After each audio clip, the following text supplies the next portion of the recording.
ఈ వారం కుంభరాశి వారి విషయాన్ని పరిశీలించి చూస్తే జాగ్రత్తగా నమ్మకంతో మోసగింపబడడానికి అవకాశం ఉన్నటువంటి వారం కాబట్టి జాగ్రత్తని వహించి తీరాలి.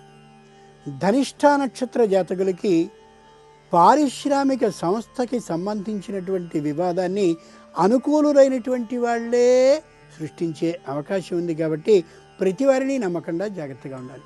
శతభిష నక్షత్ర జాతకులకి న్యాయస్థానానికి సంబంధించిన తీర్పు అనుకూలంగా ఉన్నప్పటికీ కూడా చాలా జాగ్రత్తగా ఉండి ఆత్మీయుడు మనకి వ్యతిరేకం చేస్తాడనే ఊహతో కొద్దిగా ఉండాలి. పూర్వభద్ర నక్షత్ర జాతకులకి వృత్తిలో కానీ ఉద్యోగంలో కానీ చిన్న వివాదం ఏదైనా పడచూపినట్టయితే రాజీ మార్గాన్ని అనుసరించడమే మంచిది తప్ప ఎదురు తిరిగి ఆ వ్యవహారాన్ని సాధించుకుందామనే ఊహ ఈ వారానికి ఏమాత్రమూ పనిచేయదు. ఈ యథార్థాన్ని గమనించాలి. ఇక దైవ విషయానికి వచ్చినట్టయితే లక్ష్మీ నృసింహ స్తోత్రాన్ని పఠించడం చాలా అవసరం. ఈ 9 రోజుల పాటు వినాయక ఉత్సవాలు అక్కడ సాగుతూ ఉంటాయి కాబట్టి వినాయకుని ఆలయానికి వెళ్ళి నిత్యము దర్శనం చేయడమే కాకుండా వినాయకునికి ఉడికించిన పెసల్ని నవరాత్రోత్సవాల కాలం పాటు ప్రసాదంగా యథాశక్తి పంచడం చాలా మంచిది.